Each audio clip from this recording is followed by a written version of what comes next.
What's up, guys? Derek here with Fordbanger and Junkyardawg.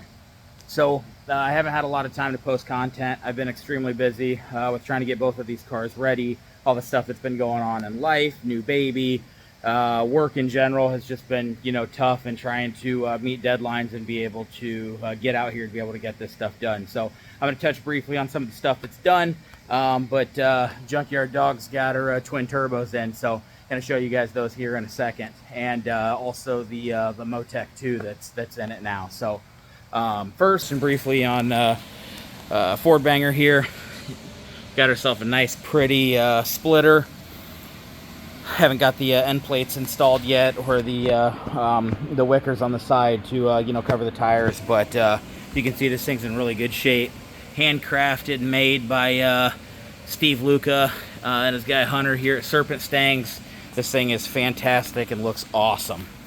Another thing that was done here was, and this is still a working project, I got to get some things put out of the way, but relocated the coolant reservoir back here into this spot where the battery used to be. AJ Hartman actually has some data that shows that by moving that, there's actually some downforce increase in the front by having that thing move to the back. Not only does it move a gallon or so of coolant to the back to shift some more weight to the rear, but it also opens this up to allow it to be a little more free-flowing. Obviously being able to utilize that hood vent. And then we've got a couple of race louver vents that are going to be put in the hood here pretty soon too. On the inside here, got rid of the AGM battery and ended up going with one of the Titan 8 lithiums. So that's a new addition here. Hopefully we'll see some more power and time out of that. I was having a lot of issue with the car dying, or not having enough power to start after races, or when I was on grid and at track, is definitely having some power issues, and I'm hoping that fixes it. And then here, as you can see, the center console's removed. I don't have finishing video of it yet, but they're making me a carbon fiber center console that'll get rid of about 9 or 10 pounds there of center console, and it'll be just a nice flat plate where all the different things can get installed and added. You can put a hole in it or whatever and put a new button in, and it'll just be a lot easier to use, and obviously a little more lightweight.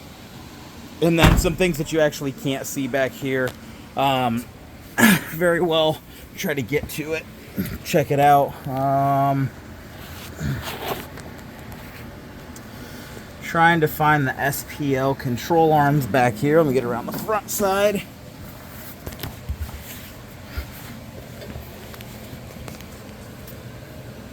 There we go. SPL front adjustable control arms for the rear, and then also hard toe bushings for the back. So your camber and toe and things like that aren't changed while you're out there on track. And then obviously these are very easily adjustable control arms in the rear that allow us to be able to dial in and out more camber, even track side. For example, one day we're at Ozarks, and then the next day we're at Sebring, where you may want more or less camber. Pretty good addition in the rear. Something that's important we've been trying to get done for quite some time, and now we finally had the chance to do.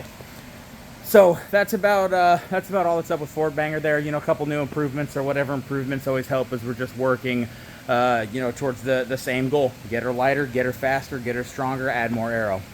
So Junkyardawg, obviously, as I told you guys when I started out, I was building another car. It was going to be a similar car, but at the same time,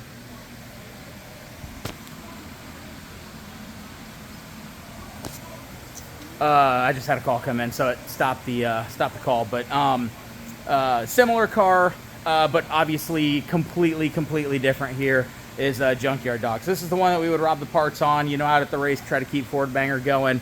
But she's hopefully here soon going to be a race car of her own. So twin turbo setup. This was Steve Luca from Serpent Stang's old setup that he ran, record-breaking Steve Luca, I should say. And yeah, Fordbanger's got it now. So as you can see, supercharger's gone. All the air filter and ice tank stuff and everything that was in here is all gone and removed, and we've taken all of that weight from up above and we have shoved it down below. As you can see, nice pretty charge piping, and shoved it up under here. As you can see, there's one there, another there. Nice fresh exhaust there all the way to the back. V-banded. I mean, this is just an awesome setup. It took all the weight, and it probably shed about 40 or 50 pounds off of the actual car itself, and then took the weight and relocated it from the top and moved it down here to the bottom to, you know, change the weight distribution so much from so high to so low. And we're going to see quite a significant improvement on, you know, turning and steering and stability, with that being obviously the consistencies and stuff of, you know, of the turbo and the power, you know, pretty quickly on demand. But the magic of this whole thing, and Steve likes to call it the magic wand, is that right there. Motec M150, and this thing, this harness, and this car was tuned, and that harness was made by Corbin. So. For those of you that don't know, Corbin is the one who tuned the Code Red Shelbys for Shelby. There is, at the end of the day, there could not possibly be a better tuner to do this. I mean, from my understanding, he is the Motec god when it comes to this, and obviously all of those Code Reds were twin-turbo Shelby GT500s.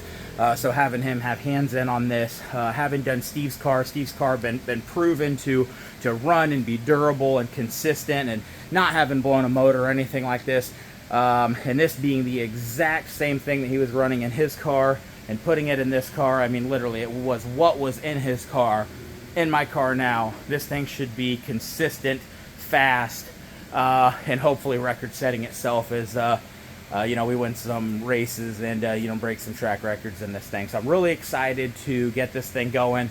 It's still gonna have, you know, I'm guessing before we're actually like on track with it, cage in it, seat in it, ready to rock, it's probably gonna be another 45 days or so as we try to get this done. Hoping to make the Ozark event in July with it, but we'll see what happens with that. So there's some updates and some stuff that's happened. As you can see, the inside's still kind of just, you know, torn apart.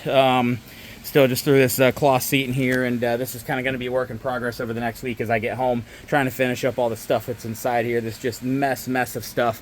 Oh, and one last thing to talk about: polycarbonate windows, optic armor windows. I have yet to ever you know, run them or be out on track with them, so I'll get a chance to see how those are in the front and in the rear. Full bolted setup, front and rear. So excited about it. We've got brakes on the way for this thing, got suspension on the way for this thing. Hopefully we're going to get this thing kind of Fordbanger, you know, feeling like Fordbanger, but obviously, as I said, things hopefully will be a lot different. So stay tuned. I'll keep up on all the stuff that happens here with Junkyardawg and Fordbanger as we get the center consoles in and some of the finishing touches done here. And in the meantime, I think this time we're going to say Junkyardawg out.